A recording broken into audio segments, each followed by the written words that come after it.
record and cloud. All right then, hello everyone and welcome to A Talk With, my kind of podcast show that I do. Now, I'm here with Ollie. Introduce yourself. Hello, I am Olly McNeil. I'm a writer, games designer, photographer, videographer. Ooh, what else do I do? That's enough. Producer of many things. Theatre owner, Zoom theatre owner. Friend of Tom Baker, if you're watching this and you're curious why I might have been invited on, but I'm sure that's not just the entire reason. Oh, no, not at all. Yeah, so you run a sort of Storymaster's Tales, which is kind of huge kind of RPG game type thing. I was just wondering for anyone who hasn't kind of delved into that world, kind of if you can kind of introduce it to people, what it's about, what you kind of do, etc., etc. Of course. Well, as we met,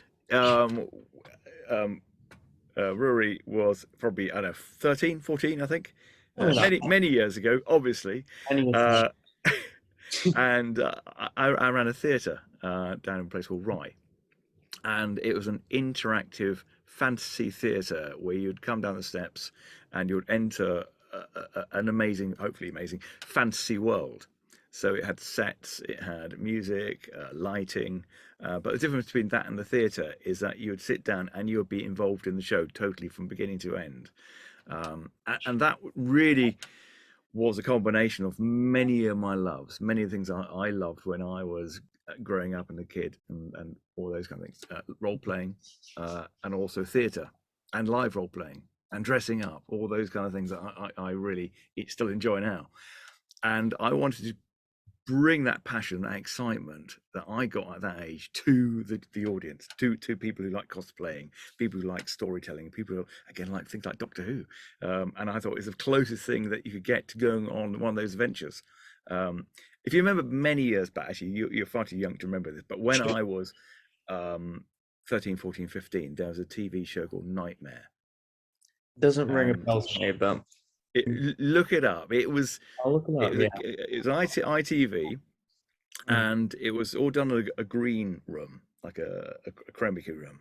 So you'd have these adventurers going in there one at a time. So you'd have a young chap. They tend to be about between the ages of sort of 10 to 14, and one of them had to wear this helmet, which he couldn't see out of.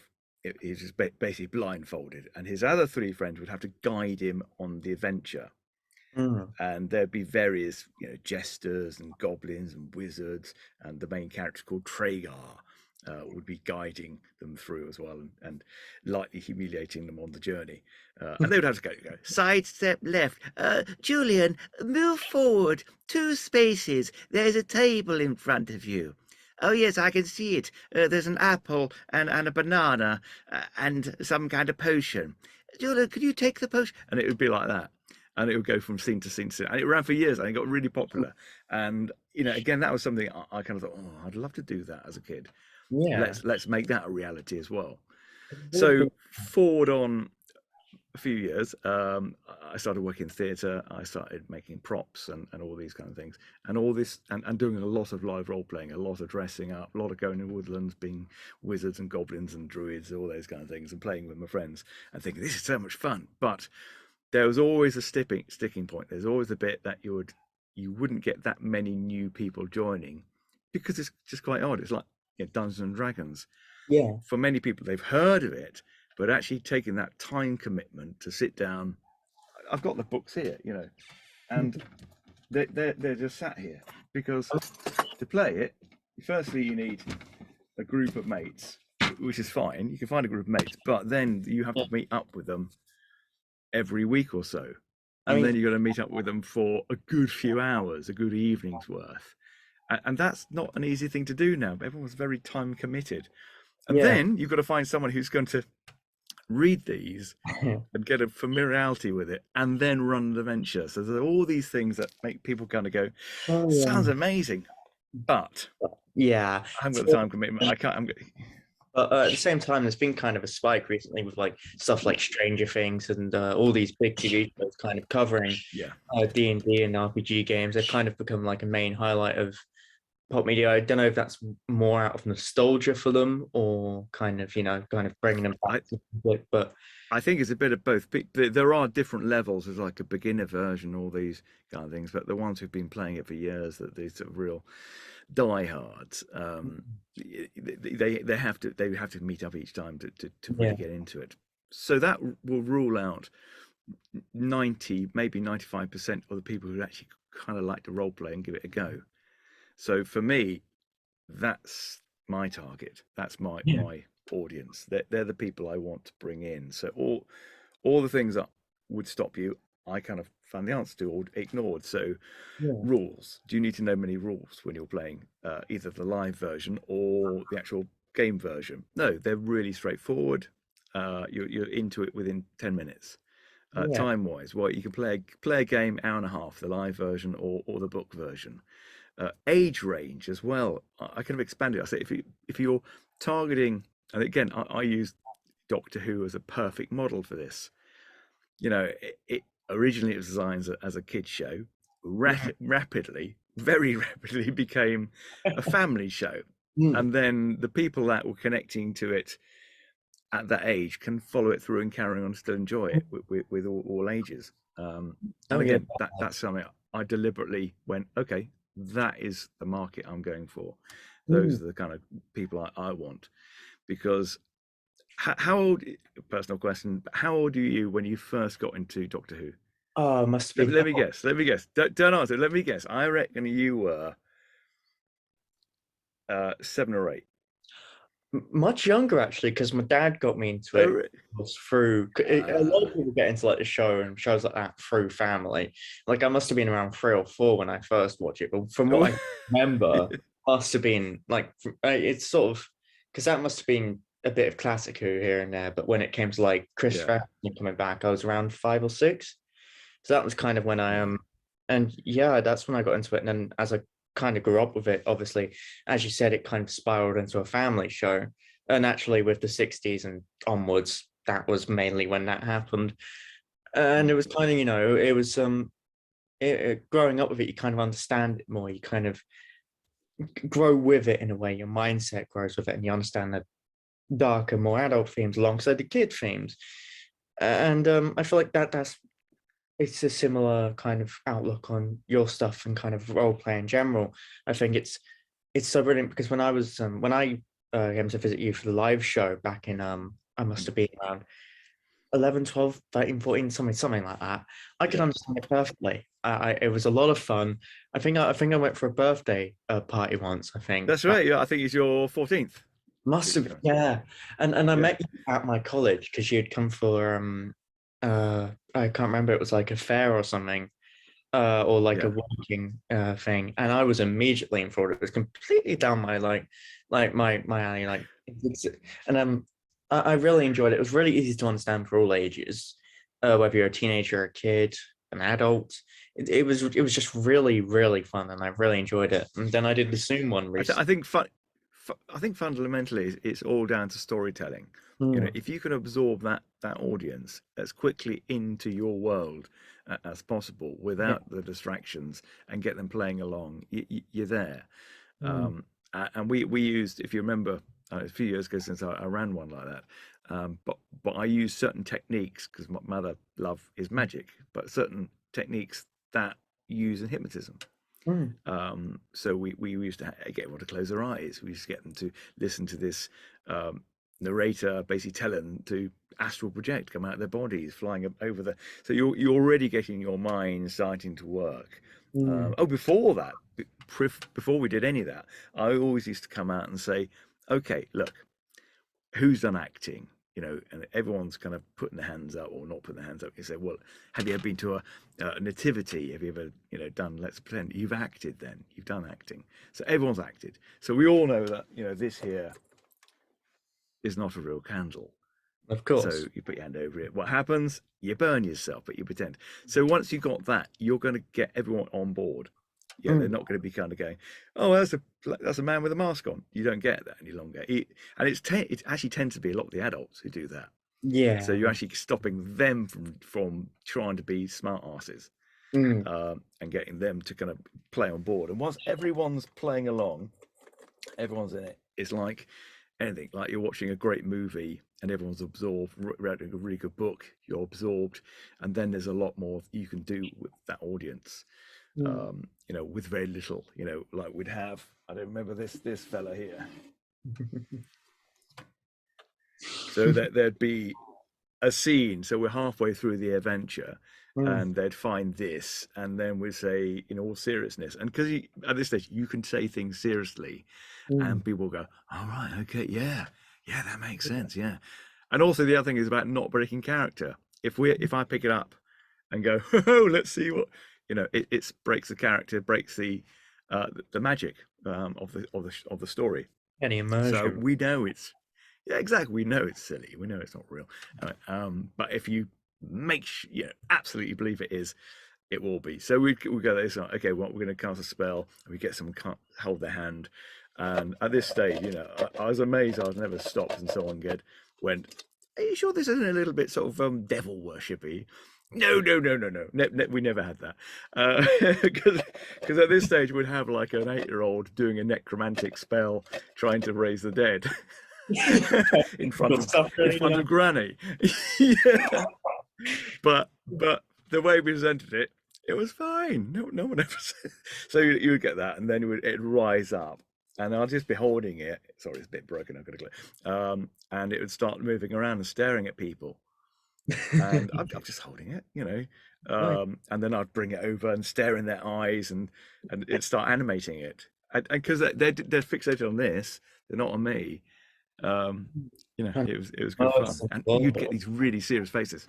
And I remember visiting it, and the location in Rye, it's incredible. Like you walk down the stairs, and it's, you know, you're still in the real world at first, but as soon as you enter, it's just entering a new world. It was amazing. And even working behind the scenes, because I did that one day of work experience. Yes, you did. Where I was working with the lighting and stuff, and it was surprisingly, like, at first I thought, you know, all lighting systems, but then it took a lot of skill to learn it in that day. And I'm pretty sure I left like a Dr. Pepper bottle behind there, and my friend brought that up. But yeah, I remember working behind the scenes and everything, and it was insane. It was just as kind of, you know, kind of like, you still have that element of immersion because you've got to hand yourself to it as well, even if you're like working on lighting and stuff. You know, it was great. It was great fun working that, I can imagine. Yeah, I think we most of the time we had to work with just 2 actors as well. Myself, well, I wasn't really playing many parts at that stage. I played the Storymaster, who had to be kind of the host, you know. But I wasn't, when you come to the online one, I was a full-on wizard. But when I was doing it there, I was me pretty much. And then I had another actor playing all the other roles, and either a work experience like yourself, or someone who could play like the chimpanzee that would come in, or some of the other characters move props. Yes, Master Gibbs, who does appear. We can have Master Gibbs appear if you like. I can bring him up in the corner. 1 second. And this kind of give you a flavour, actually, because what I've had to do, obviously through the pandemic, things changed. So we had to adapt all our shows onto an online. Yeah, I was going to ask that way of doing it. So this is. I'll bring myself back in. Bring my camera in, but so this is pretty much. Get rid of that. Get rid of that, just in case there's any. And then I would we'll have Master Gibbs appearing in a minute. So this is my theatre. So, you know, we'd have the curtains opening up, and Master Gibbs would appear, and just kind of introducing. So, and we still have him. You know, here he is. The thing is, I don't have this theatre any longer, this space, so I do everything from video footage I've shot before. Then I shoot new things here. Then I do it live. But the transition's been very interesting, because I've gone from doing shows for maybe 20 people to now doing shows for people all around the world. And I imagine it's, you know, because I can imagine working online as well. I kind of. Because, you know, role play is already kind of, I wouldn't say a niche, it's kind of got its target audience. I imagine, how is it kind of like translating that like keeping your audience when it came to like uh online compared to live action? Because I imagine with live action you kind of have more like teenagers, more kids coming along, but and more Yeah. family. But while online, I can imagine it's more, more my age, more that kind of demographic. What was it? Well, actually, actually, um, I mean, yes and no. It's gone through quite a few transitions. When I first tried it, and this is the first lockdown that we had, I was like going right. I need to perform. I need to do something. I need to work out how it's going to be possible in case this could be a long term thing. But I'm not going to lose out. So I just filmed everything I could. And I thought, okay, who's going to be my audience? So I was promoting to families as I used to. But that got quite confusing. You'd have, if you've got families, you've got four people on one screen. You might have one person interacting, you might have two people, might have three or four. That gets a bit complicated. Mm, And then I had someone say, can you do a birthday party? And I was like, that's fine. And then um, I had lots of kids who were all how many? I think they were about between 7 and 9, and then mm, a couple of like 5-year-olds. And that was different because you had a couple of people who'd been to the live one. They knew what it was about, mm, and then the other people had no idea and no real interest in it. So, but they had fun, but they mm. didn't quite have the Zoom etiquette. And I think this is something that's grown for a whole generation now. For the last 2 years, most kids know how to use Zoom now. They know when to raise their hands and all those kind of things. So at one stage, when we were getting to the end of one adventure, I had this kid just basically going out with the phone, putting it on the ground and beating it to death with a rubber sword. I was going, ah! And I just went, ah! I was going, that's not quite what. Because these have to be more talky now. I can't have people come through the screen Yeah. or interact with the characters as such. But it's all about, what do you want to do? How do you want to do it? But also at the same time steering them into where I want them to go, because I've got it Yeah. geared up for the next scene. Would you say? So that was an experiment. I thought I can't possibly just have kids. It's going to kill me and frustrate me, and it's going to just be insane. So I just developed a new one just for adults. I just want let's just for adults, um, and people loved it. I think it was right at the time because people are at home, people are like desperate to get out, people want to role play, Do? meet other people, Mm, and we started doing it 2 years ago, and I've got the same people who are still playing now. So mm, once a month we all get together. We've got new players coming in, old players who will come back, and but the core group are still there. So that's now pushed me into writing a lot faster, mm. because when I did these other shows, I would have maybe 5 adventures that I would just repeat. Now Yeah. I've got to write a whole new adventure every month and film it Mm, and improvise it and do and make sure it links and have it differently. So I've got, yeah, mainly now it's just adults, mm, but I do have a group that I do for kids as well, mm, and I do this one on a thing called Outschool. So Outschool is like a home ed educational system, mm. which uses Zoom, and it's just the kids. We don't have the adults interfering, and you kind of they're all vetted, and all the teachers are vetted, so it's a safe environment, and that's great, Yeah. and them they can't get enough of it as well, and you can encourage their cosplaying, and each time they turn up, they've got more props and bits and pieces. They've made their costumes, so that's really rich for a whole new world that I hadn't even thought about before. Yeah. I mean, would you say there's a online compared to live action? Would you say there's more room or less room for improvisation, or would you say it's kind of, because I imagine there are sort of there are positives and negatives to both kind of mediums, doing it in Mm. live action compared to doing it to Zoom.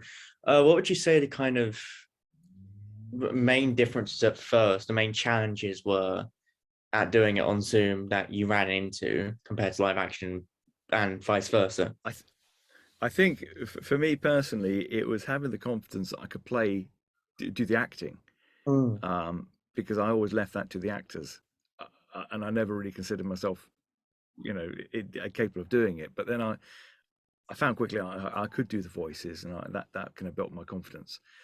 And then it kind of, how did we first start? First started doing them with just the storylines that I used to do. So I adapted those first 5 adventures verbatim, pretty much, Yeah. into scenes and just cut them in. And for those, I just had to adapt what they did each time. I'll give you an example. I can show you the very first one that I wrote, and also the very first one I adapted. I'm here still. Yeah. Well done, Right. and congratulations on Oh, you might finishing recognise your that quest. voice, everyone. This is the end for now. But Tell you join what, us let's again do the for more trailer thrilling with Tom. adventures in a time long lost I'll turn the and a camera. realm far away. Adventure waits for you in the Storymaster's tales.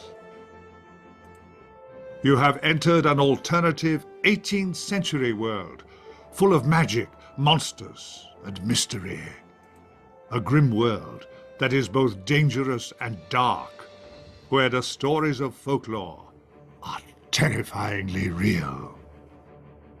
Life is hard, but those with courage and a thirst to find knowledge, wealth, and power can do so by risking themselves on perilous quests found around this kingdom. You have arrived at the Wizard's Tower, a magnificent place of learning where you find yourself in front of one of the professors. This one is both wise and learned, so you had better listen to his guidance carefully, as your life will undoubtedly depend upon it. Yes, I should have mentioned that Tom Baker is the voice of our show.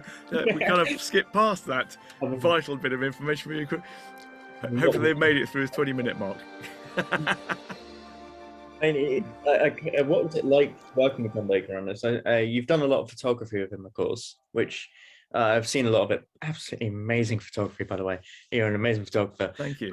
What was it like working with Tom Baker and just knowing him in general, you know? Yeah. Well, he's an amazing man. I can tell you how it all happened. And from my fantasy photography, so as I said, I worked in theatre, and then I started doing photography quite a few years later. And for me, the natural progression, because my natural love was fantasy, was to do fantasy photography and to try and make make it theatrical. So we had props and sets and costumes, as little Photoshop as I could possibly do, and try and capture as much in camera.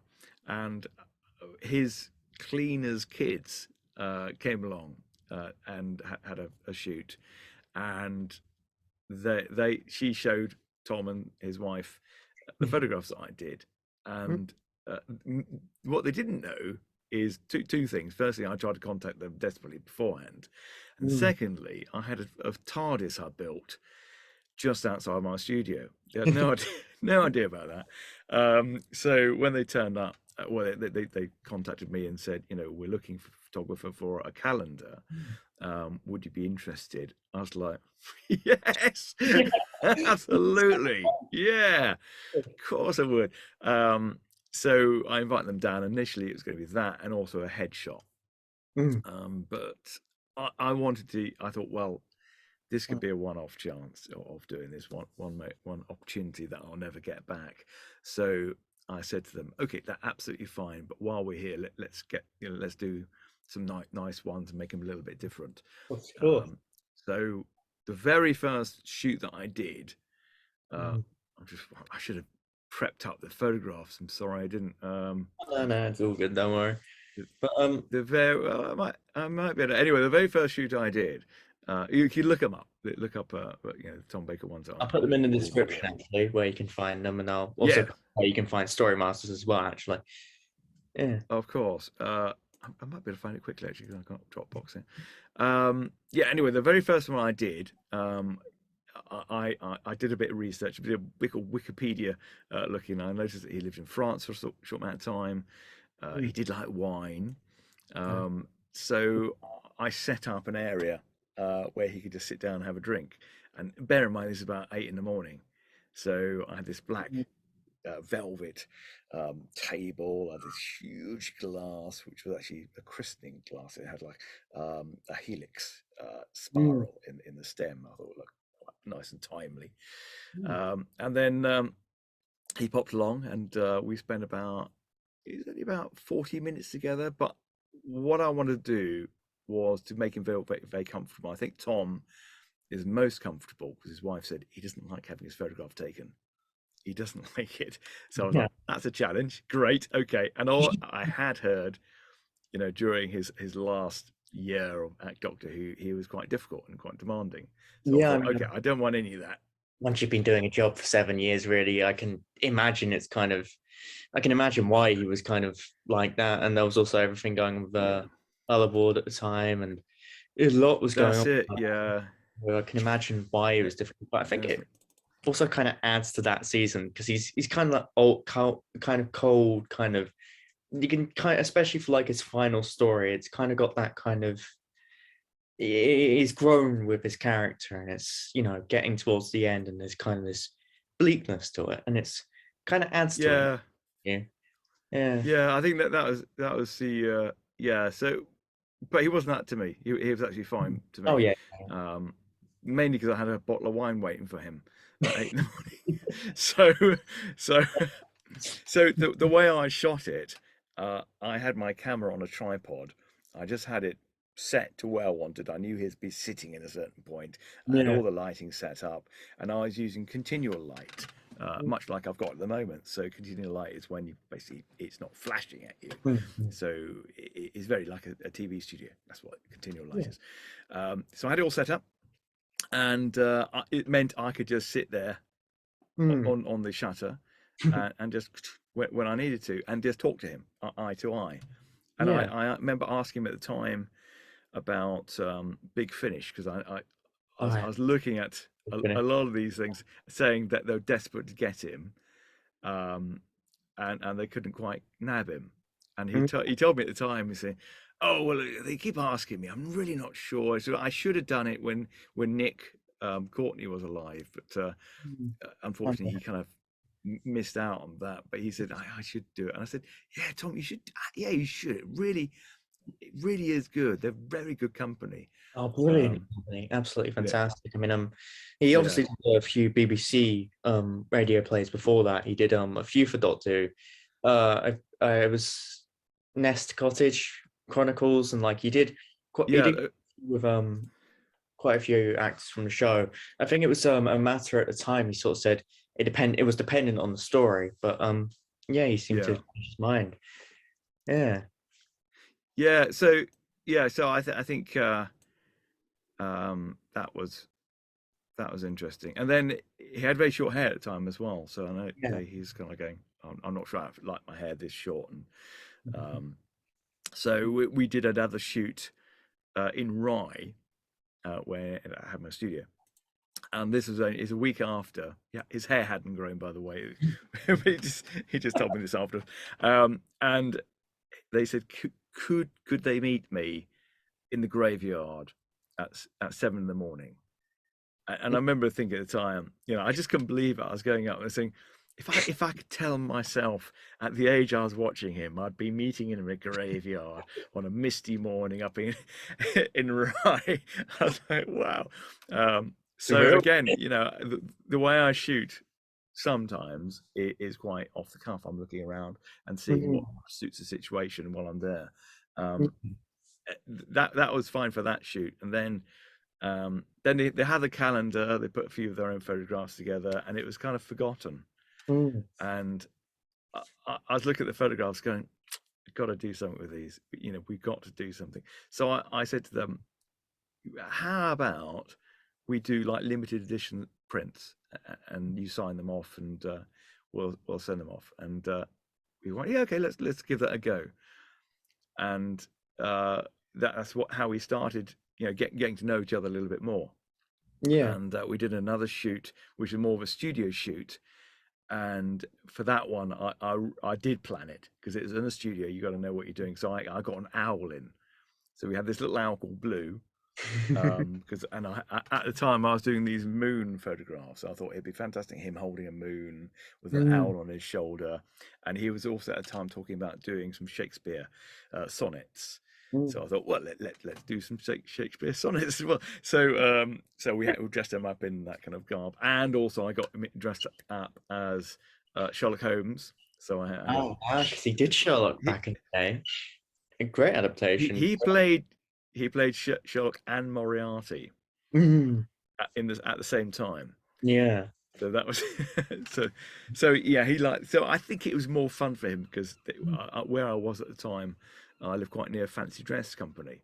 Mm. So they were thrilled to have him along, and they were like, Oh, yeah, absolutely, borrow what you like, that's fine, so we did that. Then we did some outdoor, he dressed as a cardinal as well. We had a fantastic shot of mm. him, full cardinal outfit with his skull, with a globe in his hand. um yeah, that was doing a blessing sign. It was because obviously he trained as a priest as well. So Yeah. I was kind of going through all the things that he would relate to, part of his life story. Yeah. Um, I mean, so that was cool. I was very glad to. I've met him 3 times in my life so far. Once at a St. Michael's Hospice kind of charity event, and there was like this raffle to like go to lunch with him, which I did not get, sadly. But also like I met him by complete coincidence outside Jemson's at Rye, which was around Yeah. the time of would have been around the time that I met you as well, which was by complete coincidence, and he was absolutely lovely. Absolutely lovely guy. And then a week later at a convention where he shouted my name as loud as possible because he'd recognized me the week before. It was, he said, then he recorded a video message for my grand's birthday. And it was just absolutely delightful. Absolutely just exactly what you'd expect, exactly what you'd want him to be. He just was. And yeah, I can't imagine what it's like working with him. It must have been an amazing experience. It was brilliant, and we started doing video messages to his fans who were buying these portraits. And we Yeah. used to make, yeah. When was the last time I did? I did one about 3 years ago. Mm, In fact, we're hopefully due to do one this year as well. mm.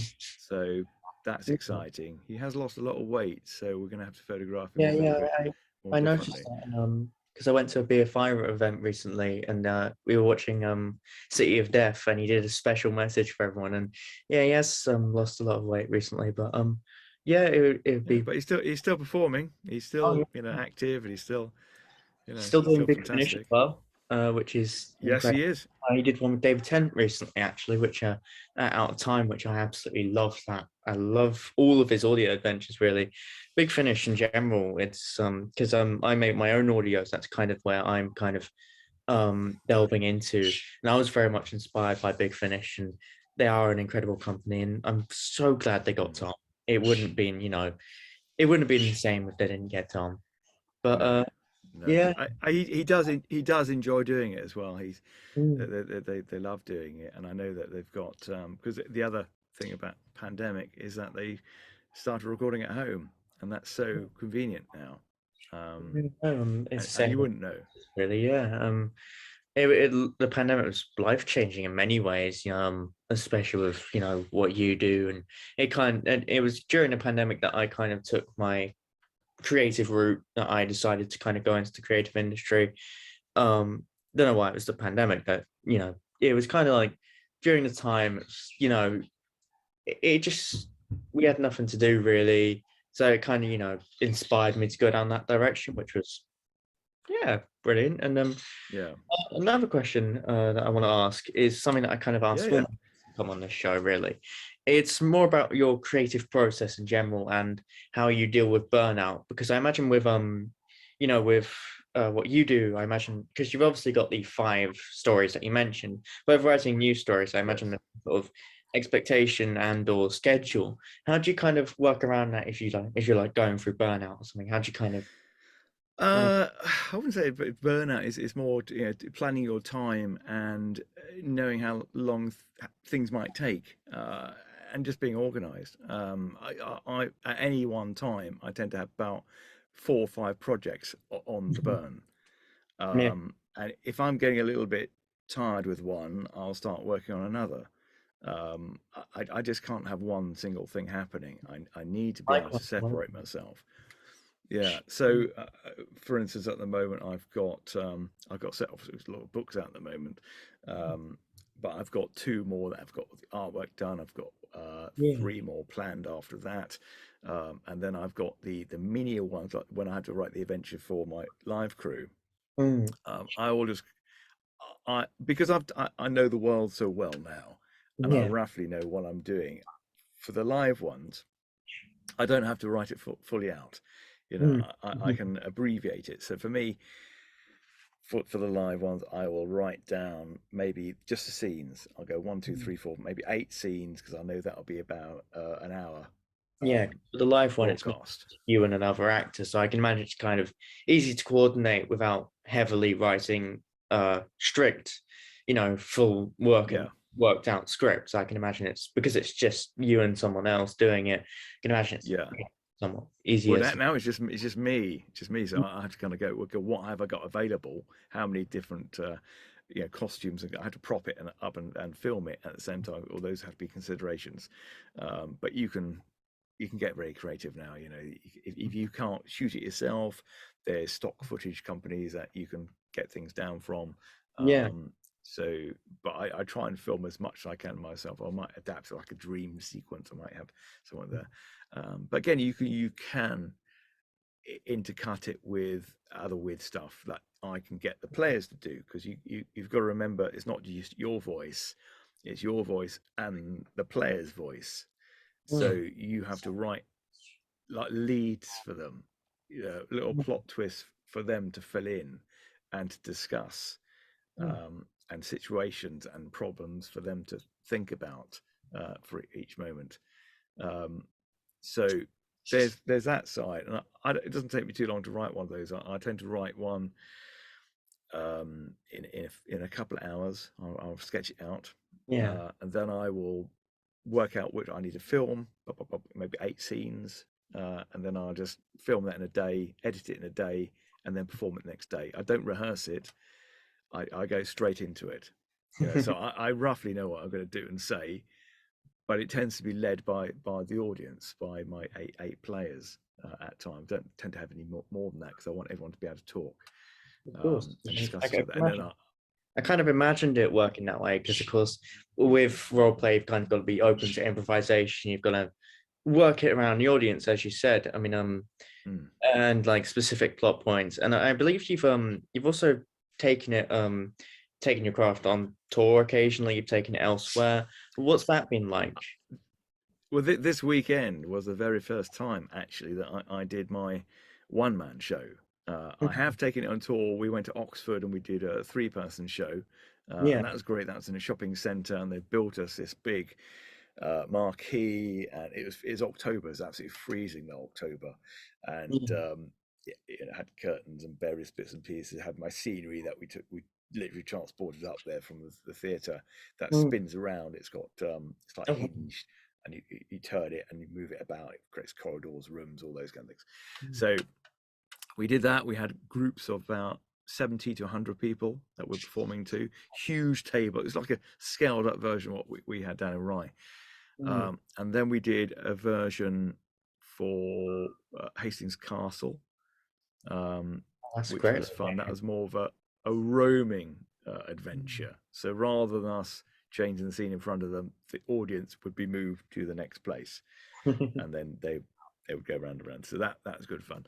But the one I did this weekend, that was again on stage, and it was just me. So again, I had to do it entirely differently. But what they did have was a TV screen, so it was more of a version or a hybrid of my Zoom show, my game, and my old theatre show.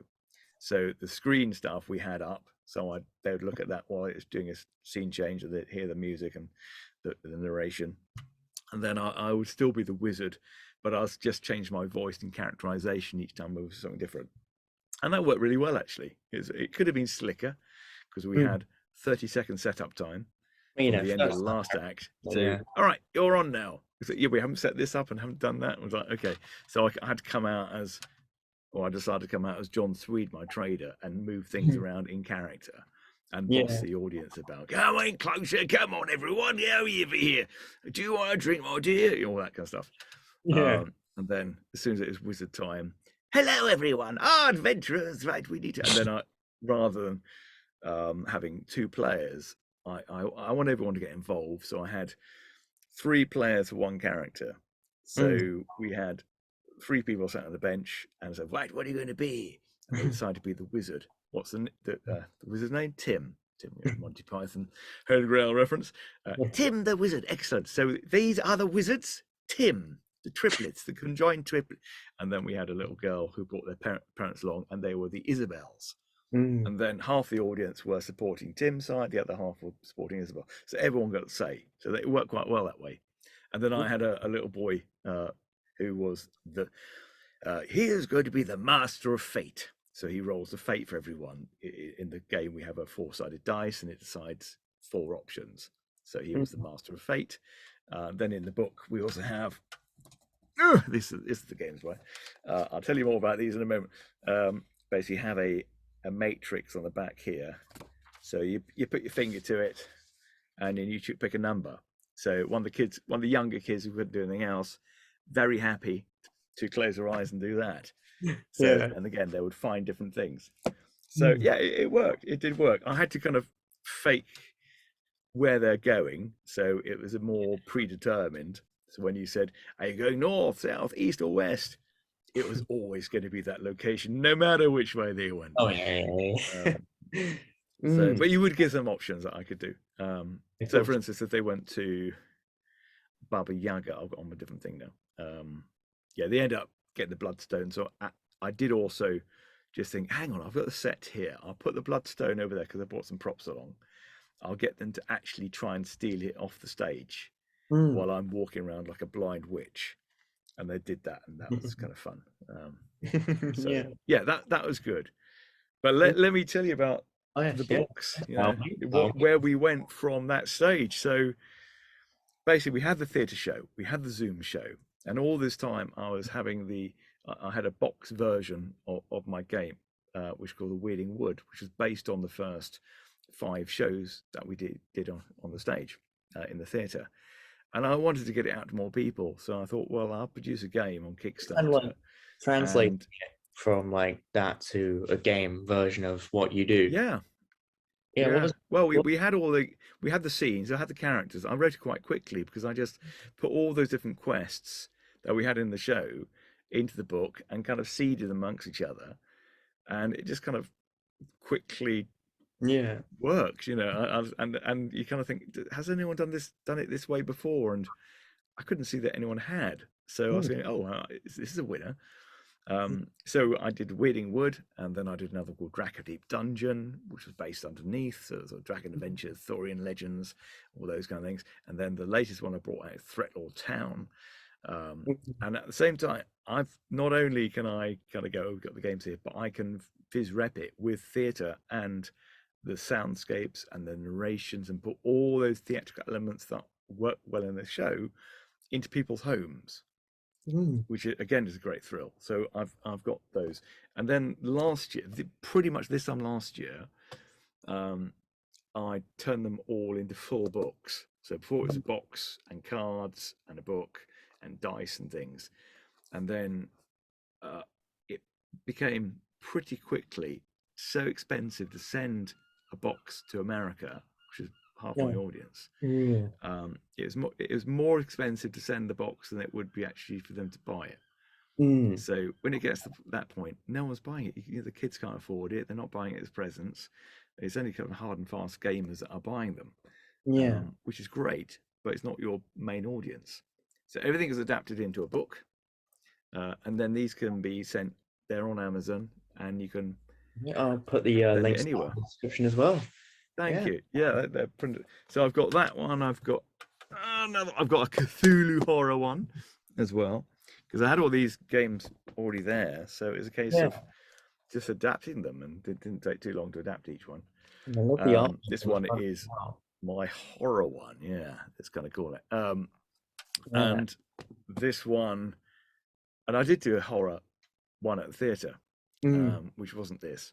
So I wanted to do something which was going to be odd, something that you could play with your friends, something that's going to be a little bit creepy, a little bit kind of raise a few questions after you played it, and an interesting adventure. So the idea is that you wake up at the very top of a hotel, and you don't know who you are, you don't know where you are, you don't know who the other people are with you, and you hear this voice come with a tannoy, basically saying that you can only escape if you can open the doors. And when you open the doors on that level, if you open enough, the elevator will open and take you to the next level. But every door that you open is a story of H.P. Lovecraft, who's a 1920s horror writer. Interesting writer, very good writer. Yeah, so that is kind of interesting, and that was really good. That's being translated into Spanish. We've got a Spanish distributor for that, and version coming out soon. We've got a Polish version of Weeding Wood that's coming out. We're in talks with a French company for them as well. So again, really lovely artwork we've got. Spreading around really the kind of world. cool. It really is lovely. Yes, artwork. indeed. Yeah. Kind of going all around the world. So That's very exciting. Very exciting. Well, that's something which would never happen if I just stayed in Ride, just doing the theatre shows. Yeah. So when you're talking about creative burnout, no, I don't. I think you once you start. Well, I can't talk to everyone, but for me, when I start finishing something, I see new opportunities. So I'll go, oh, hang on, I could do that, or revisit something that I've been working on. Going, how can I now package that in a different way? How can I make things more exciting, a little bit better, reach a new audience? Yeah. Yeah. I think that's a hard thing for a lot of creatives, though. I know so many creatives who struggle with the business side, struggle with the marketing side, and also struggling with pricing things, and also getting their own sort of value. And it is hard, and it's something that you have to continually work at. Continually. Vital points of being a creative is getting your work out there, getting it seen, getting it, and how you do so. I think you're completely right in that, and it completely makes sense. I think I haven't really gone down that route yet. I haven't really gone into profitable work yet, but once I go to film school and uni later on in the year, there is a bit of that course dedicated to business, because that will be a huge part of it, I can imagine. Huge part. Yeah. I would suggest, and this is my best advice for anyone who's in a creative business, no matter what it is, start reading business books and start reading marketing, or listen to marketing podcasts or YouTube or anything. You have to get that part together, because it you can be the best artist in the world, the best creative, but if no one's heard of you, you're not going to make any money, and you're going to quickly fall out of it. Precisely, yeah. It's something I kind of got into probably in my 20s. Beforehand I was so busy with the art and trying to create things, or working for other companies. But as soon as and as most creatives, most of us are going to be self-employed most of the time. So it's about marketing yourself, it's about presenting yourself in every aspect. So be careful what you post stuff on social media now, because it might come back to haunt you later on. But the thing is, social media is important. It's changing rapidly. It changes every year. There's different marketing strategy every time. But let's say, what are you into filmmaking? Yes, mainly going into writing side of it, but also the production side. Filmmaking, I do audio stuff currently on my channel, which just will come up on. I've worked on this podcast and various other podcasts. I've done a film course in my college that I just left, and later on in the year, well, very soon, in a few weeks, I'll be going to a film and screen school in Brighton, which is brilliant, very daunting but very exciting. I can't wait. Yeah, well, it's something like that. So let's say you've got a film, you put something together, you want people to see it. Of course. So at this stage, you need to be thinking, and a lot of them it's connections. You know, Mm, building up those connections that you can tap into later on, or people that you kind of want to work with again, or want to work with you, and is yeah. presenting yourself as professionally as a slick at this moment in time, not for later on. Oh, of So course. Yeah. it's almost like saying, okay, I'm going to create a Twitter channel or a Twitter profile or a LinkedIn profile going, you know, raw with the best logo I can get, the best picture I can get, the best, you know, information I can put on there, and really kind of working on it every year, just tweaking it every year to get it better, and then adding those connections, Yeah. you know, going, yes, I want to work on that, adding your credits up. That was one thing I Yeah, was mainly thought about in my creative media course last year and into this year was promotion, how to promote yourself. Mainly YouTube nowadays. YouTube is quite a heavy part of getting your image out there, but also, as you mentioned, yeah, Twitter.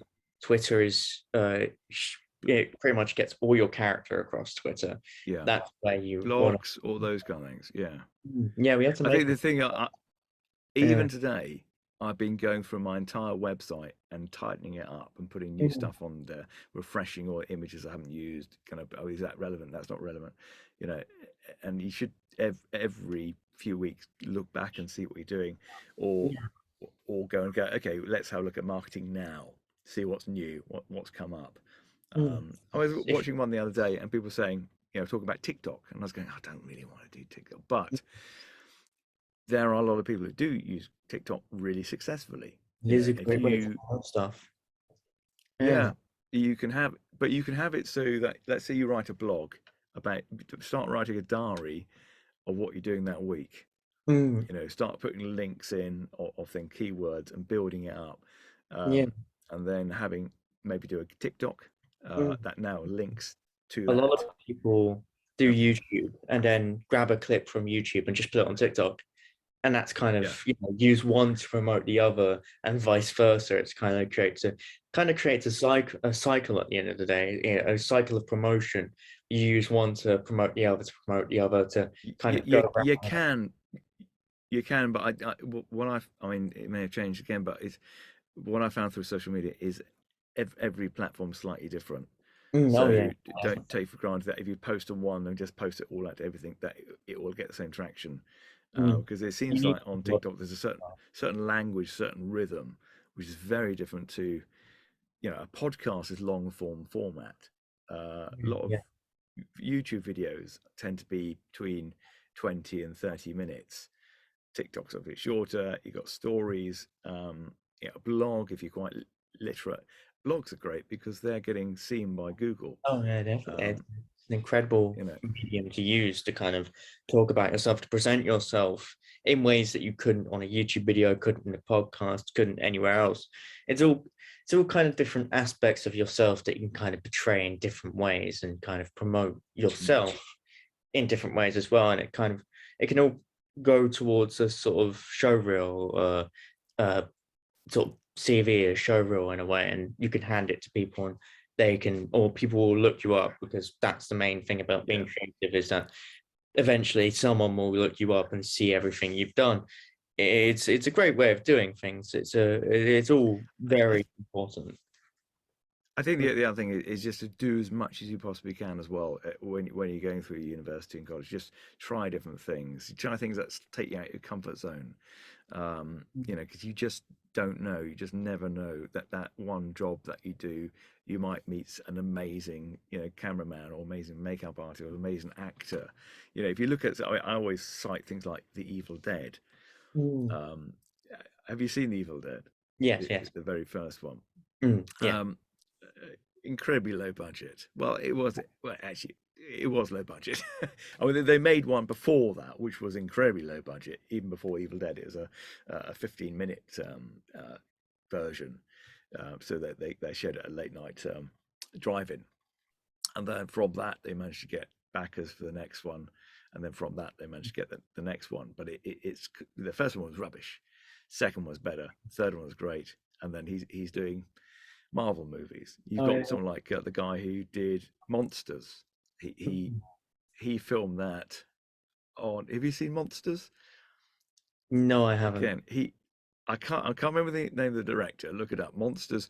But No. he filmed that with the two actors in the back of a pickup truck, and he went around, I think it's Mexico or something like that. And they used to literally jump out, film something, and then jump back in, grab locals as extras, Mm, and then he did all the special effects, all the thing on yeah. his laptop in the hotel room. I mean, It my kind of he my sort of favorite story in that kind of regard is sort of Edgar Wright with like Spaced, and they did yeah, Space, which then they did that Resident Evil bit in that, which eventually became Shaun of the Dead, and even that was, yes. you know, low budget. They paid all the zombie extras like 50p in a packet of crisps, and like from Yeah. there on they made Hot Fuzz and then made World's End. It's I love Well, those. that's it.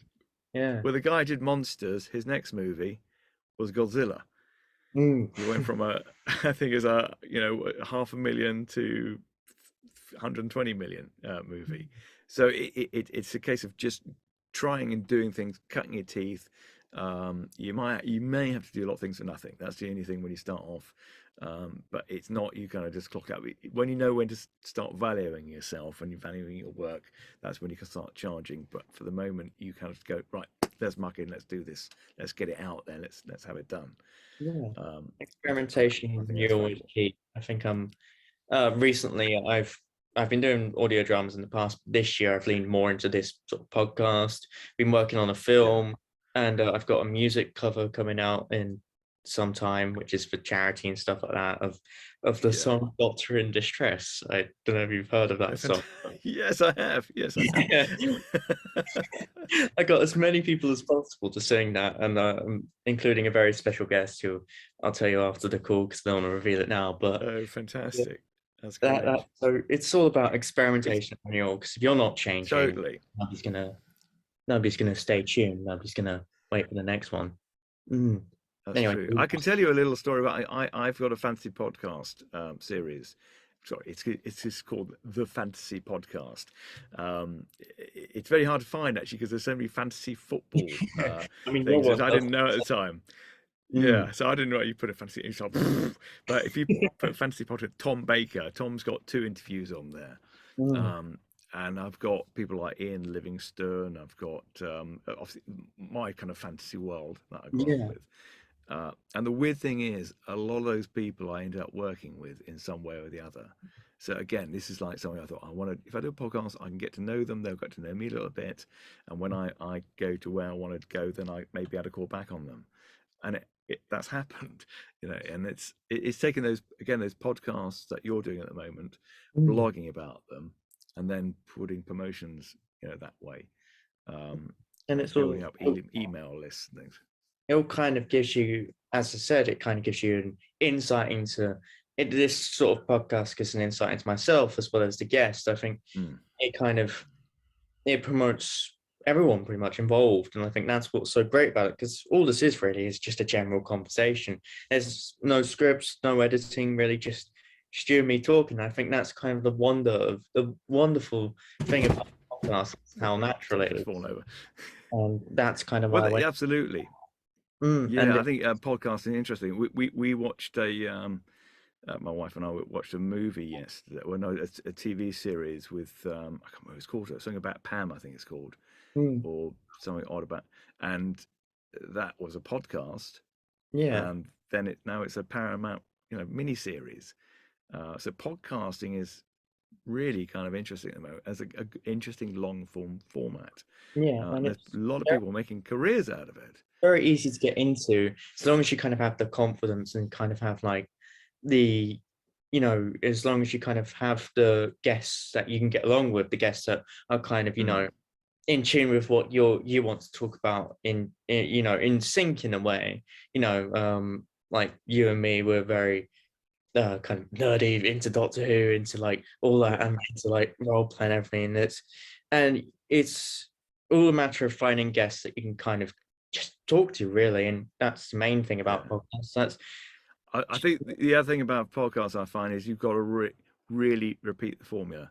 You Mm. know, people do like it to be more or less the same length, you know, same kind of intros, same kind of pattern. They like that familiarity, especially if you listen to something which is quite long.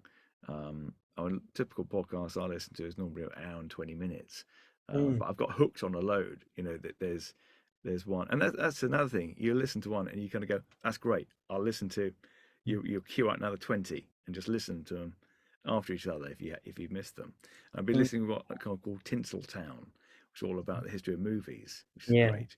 There's I another one that I recognize really the like name called from Toast of Tinseltown. I understand that reference from the Matt Berry series. Yeah, Yes, yeah. I met There's him. another fantastic one I think you'd like. It's called Bone and Sickle. I'll have to check them out. Yeah, I'll write them down. Sure. Bone and Sickle is fantastic, and what they've done, they start it off with two characters talking, that the host and the person who does all the reading, and they kind of play out this kind of little scene about what they've been up to that week, and it's all a little bit bizarre. And then they'll just read out articles and things in a very interesting way and play interesting music, but it's all very kind of paranormally weird world kind of things. Yeah. Highly recommend Bone and Sickle. What other ones I recommend? I do like the Now Playing podcast normally. I'm kind Mm. of going for a little bit, but I'm that's going to quite add these to good. the list. I've really got to check out more podcasts because I've been on a few Yeah. others as a guest, and it's always fun to look at it from a guest perspective as well, which kind of inspired me to start my own. Because I'd done podcasting in college because of being a part of media course, we did podcasting, live streaming, sort of a multi-camera production, singular camera production. Um, we were gonna do a music video, but we didn't in the end. Short film making, and we did quite a lot in the end. Podcasting was quite a big one because of lockdown, because that was when I went to college, was right in the beginning of it all. So we mainly kind of focused on podcasting and stuff. And yeah, and at the time they kind of taught us like not to edit it too much, like no heavy edits, no treating it like a film. It's kind of, I think a lot of people just love natural conversation, and I think it kind of Mm. it's really nice to listen to. I've listened to a lot more podcasts recently, of course, more centered around Doctor Who than anything else, because that's kind of what I'm most passionate about, what I love most. And there are a lot of good Doctor Who podcasts. Who knew? They get people like Katie Manning on and Robert Shearman and all these, and they also get like people from fans, which is where I mainly, but yeah, and I often reach out to them for podcast advice, and they're always very helpful. A lot of great podcasts out there. Yeah, yeah.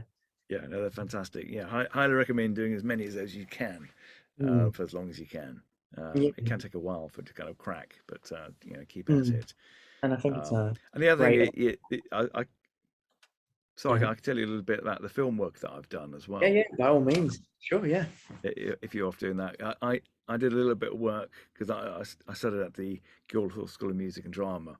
I didn't actually study; I worked there for a little while. But I did 3 years of theatre design at Croydon, and that was a year we did that. But also, you had to do other things, and one of them was work at the National Film School, Mm. which was an experience. And there, you've got amazing artists and directors doing things on no budget at all. You know, Mm. nothing, and Yeah. it's amazing what you can get away with, or not get away with. And they try and do stunts with cardboard boxes on the top of Mm. telecom towers, and yeah, it is good, that kind of edge of your seat filming. Mhm. You know, and just kind of learning tricks of the trade. Because I end up actually making my own series, web series before YouTube. Oh, I can At the think same those time, as well, yeah. If yeah, I don't think they're on there now because it's, ah, I think I took them off. But yeah, I did a whole series of. But again, that was me experimenting, trying things out. But mm, I thought, what would work? How could we do it? And I did something which is a kind of a cross between Doctor Who and Buffy the Vampire Slayer. mm, And I was, yeah, I was trying to think, okay, how can I could film it at the weekend, mm, and how long could it be? How much footage would it be? Well, I was thinking about 10 minutes. So I wrote 10-minute shows into an 8-part series, and then we filmed it at the weekends. Sometimes I'd film 2 episodes because I'd go back, I want to use a location twice, mm, and I got a friend of mine who's a couple of friends who are actors, to be in it as well, mm, and we managed to get into the Times and get a BBC coverage with it, just because it was different, you know. And we just said, look, we're doing this thing. We'll and at the time, I remember that the TV thing at Meridian, I think it was, they said, yes, and one day we might be able to see these kind of shows on a phone. And then they shrunk it down onto it. And this is before you could do that. So you kind of think, I'm not saying because people are doing fan films, but I was kind of going, okay, what is available and how can we do it? At the time, we could only upload it onto things, which like a sharing device. Like I said, this is before YouTube, and we did it about the same time as the first Doctor Who came out, the new series. Yeah, kind of claim. I think we're. Yeah, because I get a lot of people who make fan films on here.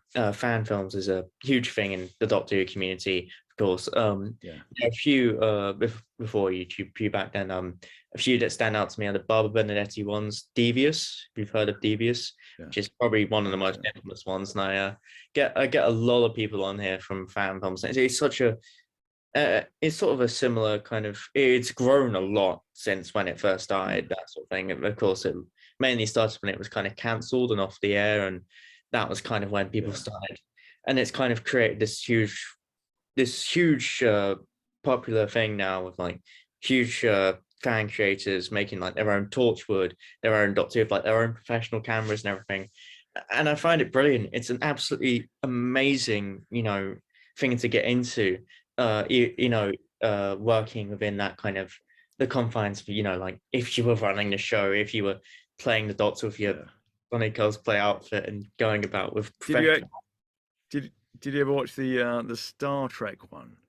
There's I've seen a few Star Trek.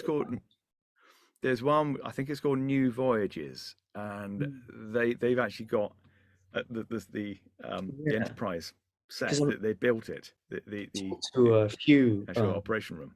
I talked to someone, a good friend of mine, who is very much into Star Trek fan films, and it kind of became like Star Trek fan films kind of became that sort of level from like that sort of from like Star Trek New Voyages kind of created this kind of environment of like big budget kind of get the cast to come down and come into the films, which is great. It has its pros and it has its negatives as well, of course, because then every big fan film would have like this huge budget, while all of the low budget people and who just wanted to have fun kind of very much on the side. But it's kind of it's all incredible. I think it's like one of those environments where budget doesn't matter. It doesn't matter whether you have money or none.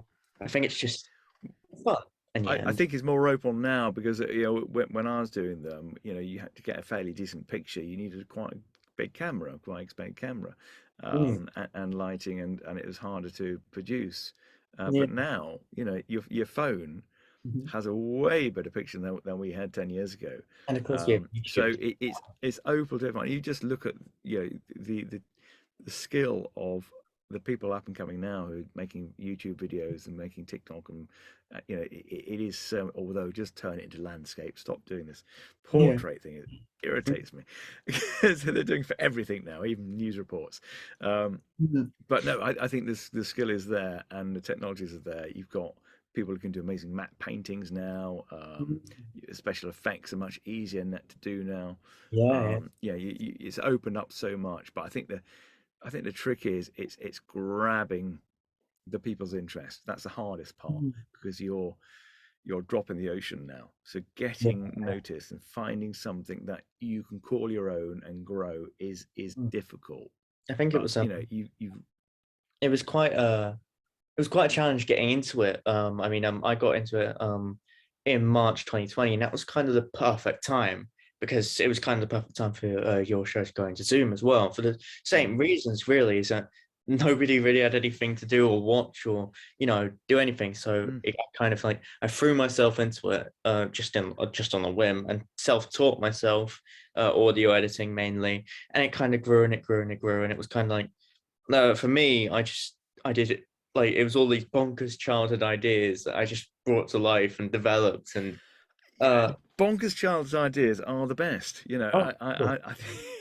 I'm pretty much doing what I did as a kid. I'm still playing Let's Pretend, I'm still drawing. I'm still doing think playing acting. And, quite a big thing with creatives is that a lot of the ideas we have now, a lot of what we do now is embedded from our childhood, whether it be playing with action figures or dressing up in cardboard Cybermen costumes, which I did as a child as well, which was very fun. Or or just playing in the playground as like a doctor and stuff. I think all of it kind of led up to this.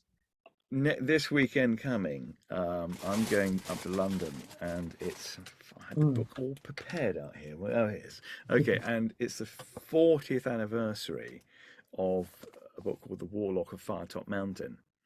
And this is a book that changed so many people's lives because it's a choose your own adventure written by Ian Livingstone and Steve Jackson, who went on to create Games Workshop, and they brought Dungeons and Dragons over. We're going to a circular here, aren't we? We're finishing off with we start with Dungeons and Dragons, and we're going to finish. Anyway, we all started reading this predominantly when we were 8, 9, 10. That's why I kind of said, what age were you when you got to Doctor Who? Because I think when you're getting into these things when you're young, it is like, this is your nostalgia. What age did you get response. Out of curiosity? 8, 9, 10, that kind of age. That's why I got into these. I always love fantasy and dragons and those kind of things, but this made you part of it. It absorbed you into it. We could read that even if you weren't good at reading, and you'd be there. You'd be sucked in. And that's today.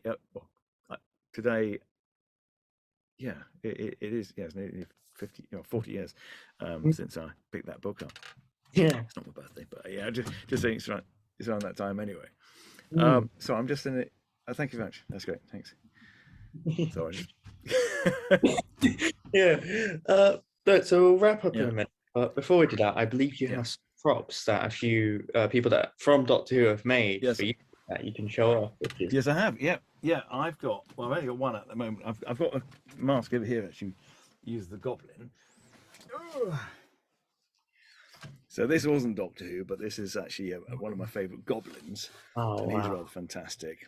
I certainly kind of green goblin. Teenagehood. He's really cool. It's incredible. It's really heavy though. Really heavy. When you wear it, you kind of really compress your neck. And this one here, this is made by a chap called Mark Caudry, who worked on the first 2 seasons of Doctor Who. So he did he was a prop master on the Chris Eccleston and the first season of David Tennant. Oh wow. So, that is incredible. He's lovely. And he actually made he's an incredible guy. He made about 60 puppets for a Welsh children's TV, and it was never used. And he showed me all these pictures. Look at this. It's basically, he did like an amazing, better than Muppets styling. And they're all Wizzy type things. And no one ever saw it. It was just like the whole thing was just pulled. And it's like, poor guy. So I try and use them as much as I can. And he's version 2 actually, because his face melted. So I had to get a new face put on him. Thank you. But I've also got I can show you the other one because it's on here. The other one we had was, and he actually did the head on this. This is the Guardian. Spoken to a prop maker on here before. You have entered a corridor of molding green rock. The way forward seems to be blocked by a statue. Well, that's what it appears to be at first sight. Large and hulking, it stands silent, with its eyes fixed on your position. Studying the ground in front of you, it looks by your light as if there has been little... I've got to find myself now. In a time long lost. I've lost it. In a time long lost. Hang on, Tom. And a realm far away. Hello, Tom. I know we're happy to see him, but he's had his back. Yeah, I mean, it's all incredible prop work. I actually got a prop maker on a few weeks ago now named James Sutton. He worked on the recent 13th Doctor episode. He worked on a few of the Sea Devils, which and we had a lovely discussion about props. It is such a great thing to get into, prop making. I can imagine it's so, and the amount of detail in every prop I've seen, it like with what you've shown me, it's just it's so incredible, so incredible. It is fun. Well, that was my first love, prop making. That was the plan, and I ended up doing scenic art instead. But I still occasionally make props. Don't really do very much. I had a goblin.